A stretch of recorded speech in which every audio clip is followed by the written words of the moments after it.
Hello chess friend, कैसे हो? मैं हूं Dhananjay and welcome back to episode 9 of a beginner's course. आज का हमारा टॉपिक है डिफेंडिंग, जिसमें मैं आपको बताऊंगा डिफरेंट डिफरेंट वेज जिससे हम पीसेस को डिफेंड कर सकते हैं। एक फॉर्मूला के साथ मैं आपको एक्सप्लेन करूंगा इस टॉपिक को। तो अगर आप मेरे चैनल पर नए हैं तो एक बार आप मेरा चैनल देखिए। अच्छा लगा तो वीडियो को लाइक कर देना एंड चैनल को सब्सक्राइब भी कर देना एंड बेल आइकन को प्रेस कर देना। चलिए करते वीडियो को शुरू।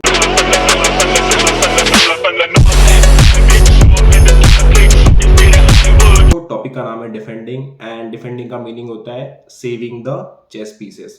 तो एक फॉर्मूला मैं आपको देता हूँ जिससे आपको आसानी से इस टॉपिक को समझने में आसानी हो। तो स्टार्टिंग करते हैं फॉर्मूला के साथ, यानी कि CBR&P। जैसे मैंने giving and getting out of check के टॉपिक में बताया था कि चेक से बाहर आने के लिए CBR होता है, वैसे ही पीसेस को बचाने के लिए भी एक फॉर्मूला है, यानी कि CBR&P। C for capture, B for block, R for run and P for protect. एक एक्स्ट्रा होता है, पीसेस को हम प्रोटेक्ट कर सकते हैं, किंग को हम प्रोटेक्ट नहीं कर सकते। किंग के लिए सिर्फ CBR होता है, but in terms of defending pieces we have protection extra also. So चलिए एक एग्जांपल के साथ समझते हैं। इस एग्जांपल में है ब्लैक टू प्ले एंड मैं देख पा रहा हूँ बिशॉप मे पे अटैक कर रहा है मेरे रूक के ऊपर एंड मेरे पास फॉर्मूला है CBR&P।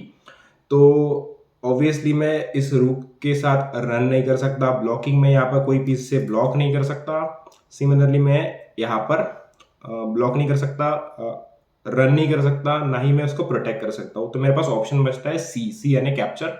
नाइट से मैं इस बिशॉप को ही टेक्स कर दूंगा, यानी कि taking the attacker is the correct option over here. So ये हो जाएगा implementation of C capturing.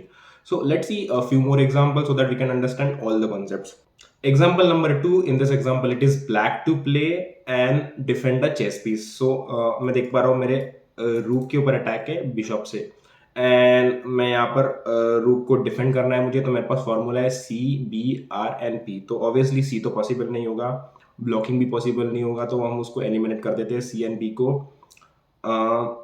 R run is possible है यहाँ पर एंड प्रोटेक्शन पॉसिबल नहीं है, तो एक ही चीज पॉसिबल है R यानी कि रन। तो लेकिन हम यूज कहाँ करेंगे रन को? देखिए सबसे पहले तो ये रेड है, यहाँ पर टेक्स आ जाएगा, यहाँ पर भी रेड है, यहाँ पर भी रेड है, बिशॉप टेक्स कर रहा है, यहाँ पर भी सेम चीज बिशॉप मारेगा। एक ग्रीन स्क्वायर है जहाँ पर हम उसे डिफेंड कर सकते हैं, रूक को डिफेंड कर सकते हैं, यानी कि R8 में खेलकर रूक को मैं प्रोटेक्ट कर रहा हूँ, सॉरी डिफेंड कर रहा हूँ। सो मैं आई am using run option here, R8 I am playing and I'm choosing the run option to defend the chess piece. Example 3, in this example it is black to play and मेरे Bishop के ऊपर attack है इस pawn से and Bishop से मैं capturing नहीं कर सकता क्योंकि यहाँ पर इस किंग का प्रोटेक्शन है। C नहीं कर सकता मैं, ब्लॉकिंग पॉसिबल नहीं है, रन पॉसिबल होगा। यहाँ पर प्रोटेक्शन तो है बट हम उसे प्रोटेक्शन पे नहीं रख सकते क्योंकि मेरा बड़ा पीस है और मैं बैड एक्सचेंज में आ जाऊंगा अगर मैंने उसे मरने दिया। तो मैं भाग सकता हूँ इस बिशॉप के साथ। रन में कहा करूँ कि ये रॉन्ग हो जाएगा, ये रेड स्क्वायर है, नाइट यहाँ पर टेक्स करेगा, यहाँ भी टेक्स करेगा, किंग यहाँ टेक्स करेगा, यहाँ पे ये पॉन टेक्स करेगा, तो ग्रीन स्क्वायर एक देख पा रहा हूँ मैं एंड बिशॉप को मैं C1 पे खेलूंगा तो बिशॉप सेफली डिफेंड हो जाएगा। तो मैं चूज कर रहा हूँ रन यहाँ पे ऑप्शन, बिशॉप C1 खेल के मैं। Example 4, in this example it is white to play and defend the chess piece. तो सबसे पहले आपको देखना होगा कि किस पीस के ऊपर अटैक है। तो यहाँ पर इस नाइट के ऊपर अटैक है एंड यहाँ पर C मैं नहीं कर सकता, इस रूक को कैप्चर नहीं कर सकता, तो C एलिमिनेट हो जाएगा।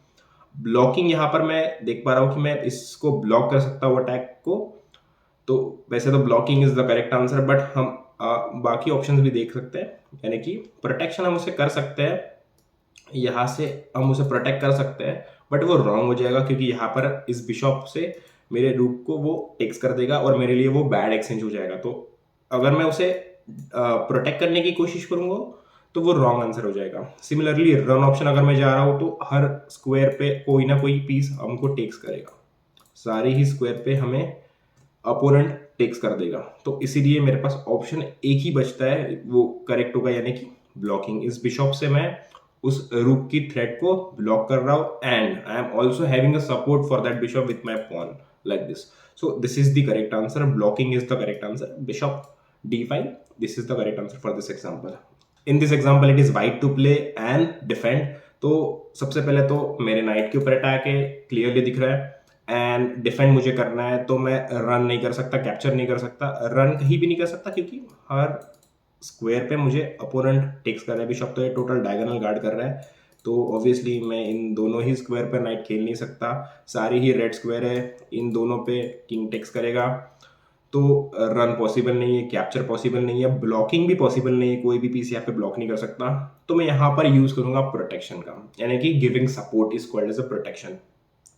सो how I can do it, like by playing bishop to c3। तो मैं यहाँ पर सपोर्ट दिया है मैंने नाइट को, तो अगर अपोनेंट मेरे नाइट को टेक्स करता है तो मैं भी उसे टेक्स करूंगा, ये हो जाएगा इक्वल एक्सचेंज। लास्ट वीडियो में मैंने आपको ये टॉपिक के ऊपर बताया था।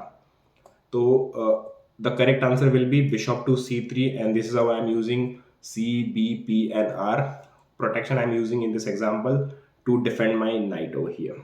So ये थी guys हमारी आज की video. I hope you like the video. If you like the video, give it a thumbs up and make sure you consider subscribing and I will be see you in the next one. Thank you. Bye bye.